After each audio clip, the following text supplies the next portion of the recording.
17 मई साल 1498 ईस्वी को वर्तमान केरल राज्य के कालीकट तट पर समुद्र के रास्ते कुछ नाविकों ने कदम रखा, जिसके बाद मानो हमारे देश भारत की तकदीर ही बदल गई और इसकी कहानी कुछ अलग ढंग से ही लिखी जाने लगी। दोस्तों, ये वो दिन था जब यूरोपियन समुद्री नाविक एवं खोजकर्ता वास्को डी गामा ने भारत की खोज की थी। अब बहुत से लोग सोच रहे होंगे कि भारत का इतिहास तो हजारों साल पुराना है। सदियों से यहाँ पर जनपद, मौर्य साम्राज्य, गुप्ता साम्राज्य और दिल्ली सल्तनत के आदि राजाओं ने यहाँ पर राज किया था।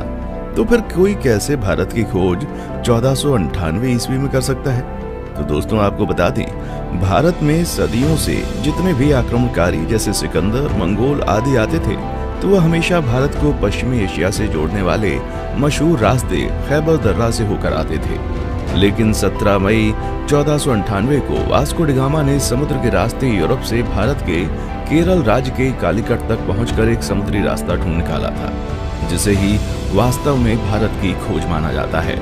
दोस्तों, आपको बता दें, उस समय भारत अपने कृषि उत्पादों के लिए बहुत ही ज्यादा मशहूर हुआ करता था। विशेषकर मसालों जैसे कि काली मिर्च, इलायची, दालचीनी आदि के लिए बहुत प्रसिद्ध था, जिस कारण उस समय भारत के साथ व्यापार करने के लिए यूरोप तथा अरब के देशों के बीच होड़ लगी रहती थी। लेकिन उस वक्त एशिया के प्रमुख देशों जैसे भारत, चीन, म्यांमार आदि के साथ व्यापार केवल स्थलीय मार्ग से ही होता था, जिसे सिर्फ मुस्लिम शासक एवं व्यापारी ही इस्तेमाल किया करते थे और मुस्लिम शासक उस मार्ग से यूरोपियों को व्यापार नहीं करने देते थे। लेकिन जब यूरोपीय लोग भारत में आने के बारे में और यहाँ की दौलत के बारे में सुनते थे, तो वे भारत पहुँचने के लिए और भी उत्सुक हो जाते थे। इसलिए व्यापार मार्ग की समस्या को खत्म करने के लिए कई यूरोपीय देशों ने यूरोप और भारत के मध्य एक समुद्री मार्ग खोजने का प्रयत्न शुरू कर दिया।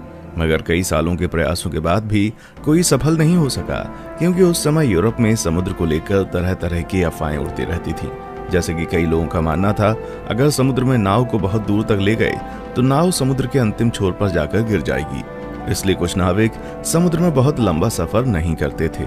लेकिन फिर 1960 के दशक में पुर्तगाल के शहर सीन्स में जन्मे वास्को डी गामा ने भारत का समुद्री मार्ग ढूंढकर यूरोप के सामने व्यापार का एक नया दौर शुरू कर दिया और हमेशा के लिए इतिहास के पन्नों में अपना नाम दर्ज करा लिया।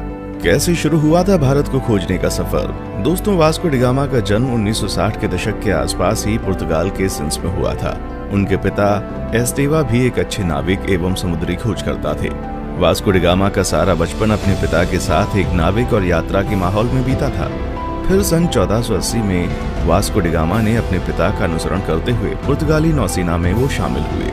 यहीं पर उन्होंने नौचालन का एक एडवांस तरीका और लंबी समुद्री यात्रा करना सीखा। फिर उस समय पुर्तगाल के राजा हेनरी, जिन्हें हेनरी द नेविगेटर के नाम से भी जाना जाता था, उन्होंने उत्तर और पश्चिम अफ्रीका में कई सफल समुद्री यात्राओं तथा खोजों को आर्थिक दक्षिणी सिरे तक यात्रा करके ये पता लगा लिया था कि हिंद महासागर और अटलांटिक महासागर एक दूसरे से जुड़े हुए हैं। जिसके बाद डी गामा, जो समुद्री यात्राओं एवं खोजबीन में गहरी दिलचस्पी रखता था, वो जानता था कि यदि हिंद और अटलांटिक महासागर अफ्रीकी भूमि के अंत में जुड़ते हैं तो वो अफ्रीका से दूर दक्षिणी कोने पर मौजूद केप ऑफ गुड होप के माध्यम से भारत तक पहुंचने का मार्ग खोज सकता है। जिसके बाद 8 जुलाई 1497 को वास्को डी गामा ने 4 जहाजों और 170 आदमियों के दल के साथ पुर्तगाल के लिस्बन शहर से अपनी यात्रा शुरू की। वो खुद 200 टन वजनी सेंट गैब्रियल नामक जहाज में सवार हुआ और अपने छोटे भाई पाउलो को सेंट राफेल नामक जहाज का नेतृत्व सौंप दिया। फिर कुछ दिनों के बाद उनका जहाजी बेड़ा इस समय के मोरक्को देश के निकट स्थित कैनरी द्वीप से गुजरते हुए केप वर्दे द्वीप समूह पहुंचा और वहीं 3 अगस्त तक रुका रहा। आपको बता दें, वे लोग जहाज पर अपने साथ पत्थरों के वहां एक पत्थर का स्तंभ स्थापित किया और फिर आगे की यात्रा की तैयारी करने लगे। केप ऑफ गुड होप के आगे की यात्रा उन्होंने 8 दिसंबर को शुरू की थी और क्रिसमस आने तक वे दक्षिण अफ्रीका के नटाल तट पर पहुंच गए।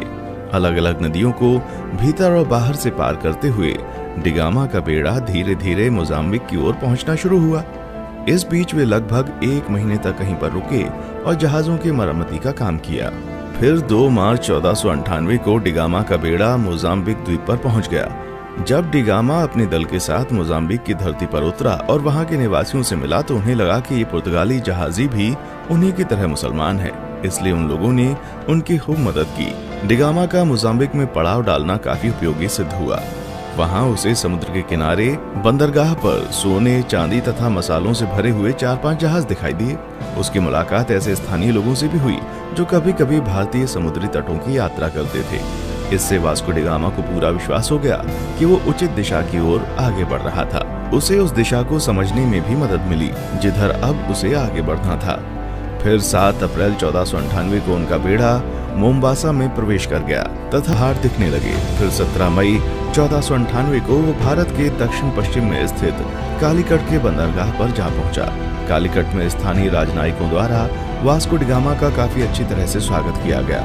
वो यहाँ लगभग अगले 3 महीने तक रहा और भारत के बारे में बहुत सारी महत्वपूर्ण जानकारियां इकट्ठा करता रहा।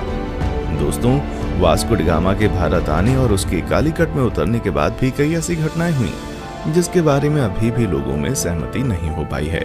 लेकिन हम अपने किसी और वीडियो में उसके भारतीयों के साथ किए गए जुल्म और अत्याचार पर अलग से वीडियो बनाएंगे।